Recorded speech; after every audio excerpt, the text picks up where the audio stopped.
Hello everybody and welcome. This is my Ender 3 Pro. My Sprite Extruder Pro kit just came in.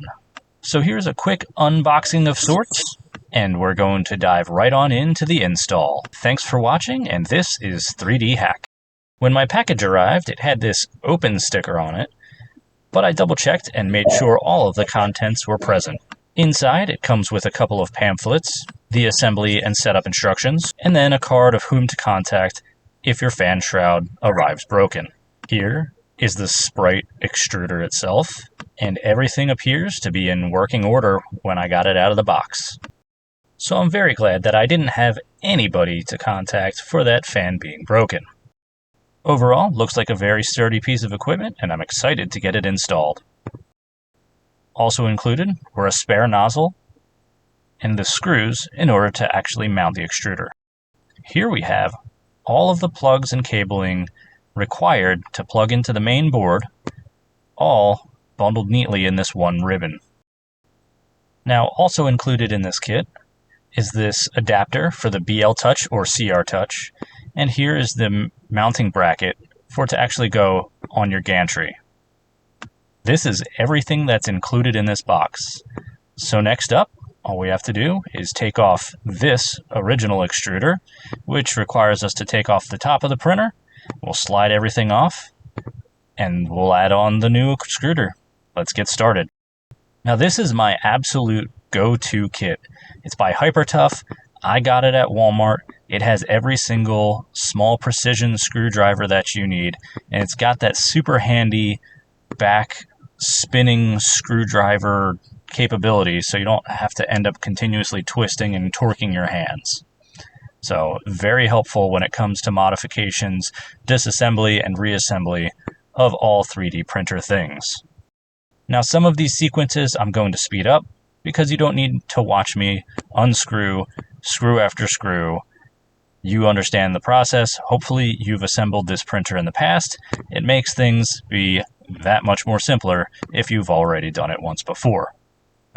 You can see me struggling a little bit here to get off the actual gantry.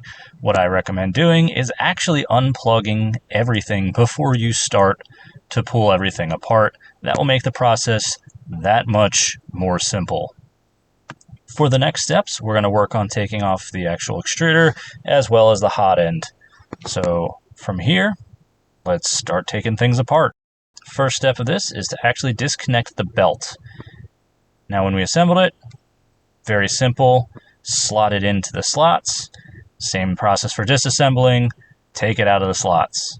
Now in order to take off the actual hot end, we're going to need to take off the belt tensioner as well as those screws, the wheels that allow the gantry to ride up and down on the Z-axis. Now the first thing I'm taking off here is the belt tensioner. The T-screws should come off pretty simply. The big thing is when you are taking everything apart, be sure not to lose your screws, because at the end of the process, we need to put everything back together where we found it. Now you'll notice that this flops all over the place, moves all over my bed. I highly recommend some sort of protective surface while you are working on this so you don't scratch up your bed, especially if you have a glass bed, much like I do. I am planning on upgrading to a textured PEI sheet at the end of this, but regardless, be careful of your equipment. You don't want to have to replace things that you absolutely do not need to replace. At this point, we're going to disconnect the hot end from the extruder. Now, I took off that C-clip just to save it for later if I need it for anything else, but disconnect that from the extruder. Everything comes off nice and simple. Now, because the Sprite is a direct drive, it takes the need to actually have an extruder away from the machine and puts it straight into that hot end. So next steps, we're going to take off the extruder itself. Now I've sped this up about 10 times. That way you don't have to watch me do it completely in slow motion. This is absolutely where I would insert one of those SpongeBob memes of 10 hours later. And once you have all of those screws off, I would recommend saving them for later because I ended up wanting to install some cable management at the end of this, and having those screws is actually going to come in handy. I'll post a separate video on that later, but for now, just make sure you save all of your stuff. Now we're going to put our the mounting bracket on, so that way we can actually install our Sprite extruder. Same rule applies. Don't have the belt tensioned before you assemble everything, and make sure that the belt tensioning system is not too tight when you first install it. Otherwise, you will not be able to actually attach your belts, and you'll see in a little bit that I ended up tensioning the belt too tight and I couldn't get it to actually attach to the mounting bracket, so I had to go back and do some rework. Rework is the devil, especially when you're trying to get these projects done quickly. So learn from my mistakes. At this point, my biggest tip for the belt tensioning system would be get it installed, move it in a little bit further than it needs to be, install the belt onto the mounting bracket, and then tension the belt appropriately. Now, when you're tensioning the belt, you want it to have a little bit of spring to it, not too tight, and you definitely don't want to have too much give to it, because then there's just way too much slop when you're actually going in the printing process. This will lead to inaccurate prints, some wobbly lines, and overall just not having a good, consistent print quality. Now, what I look for is to make sure that once this is tensioned appropriately, that the mounting bracket can actually slide back and forth, not too easily, but also not too toughly. You want the stepper motor to be able to control it accurately. The other thing that you want to look for is a little bit of that extra wobble. You don't want any wobble back and forth. Like I said, smooth back and forth, no wobble in and out. If you do have some wobble, they do have that eccentric nut where you can tighten it or loosen it, which allows you to get rid of that wobble, tighten up the overall consistency of moving, and make your print qualities that much better. Now, the rest of this install is pretty smooth sailing. Just get your gantry back onto your print frame, slide it on nice and easy, get your Z screw mounted back inside that thread. You see mine is wobbly. At this point, I actually paused recording for about an hour, and I did some basic maintenance so that way I could have a good machine when I got it back. Now, there are only 4 screw holes that hold this extruder onto the mounting bracket. Now, you see me playing around with those extra wires. Make sure you actually connect those. It's not actually listed anywhere on the instructions that I found, and that's actually the heat cartridge. So if you don't connect that, your hot end will not heat up. So we're getting those 4 screws installed that I had mentioned that there's the 4 slots for. I do not have a CR Touch or BL Touch for this. This is the point where you would want to put that on before we open up the bottom of the printer. So here's all of the terminals that we get to connect into the main board. Now, if you've never opened the bottom of your Ender 3, Ender 3 Pro, Ender 3 V2, there's a screw that holds that back plate on coming in from the top, and there's a couple of screws on the bottom. Don't mix up which ones go where. They actually have different lengths from the top and the bottom. And to make this easier, we disconnect that fan for the main board, and that allows us to have easier access into the actual motherboard. When I installed this, I went top to bottom on this diagram of what to install. So first I used the E motor, as they call it. This is our extruder. Fairly simple. Unplug the old one, plug in the new one. Next up, I did the hot end thermistor.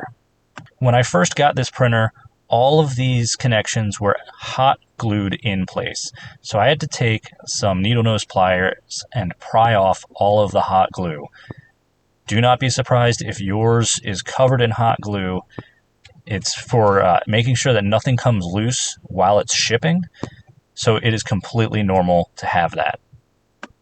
The next step would be to mount in your CR Touch or BL Touch if you had one at this point.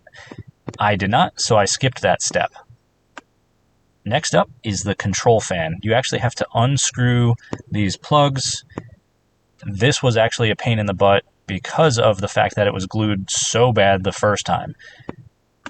The other word of warning is sometimes it is difficult to actually get the screws to catch onto the actual plugs. So it takes a couple of times of trial and error. I got lucky this time. It worked pretty well for me, but good luck on yours. Hopefully it's a little bit easier. Next up is the control fan. That's an easy unplug and play. And then the very last one that we deal with is the heating tube. This is the exact same process as the control fan, the non-control fan. And unscrew it, unplug the old, plug in the new, screw it back down, make sure it clamps on, and make sure it doesn't fall out and isn't loose. That should complete all of the process. At this point, make sure you plug back up that fan from the bottom of that board to cool down your main board, and then put all of your screws back in where they found it. Before you clamp everything down, also make sure all of your old wires are out of the way. Cable management on this is extremely simple because it comes in one simple cable ribbon. Add the screw back on top, and then the next step is just to plug and play that ribbon. I cannot express how much more simple this process was, having just one single ribbon to plug in to control all of the different fans, the extruder, the hot end, the thermistor. It made life so much simple. There's 2 tabs, pop them up, plug the cable in, and they'll pop into place. Nice and simple.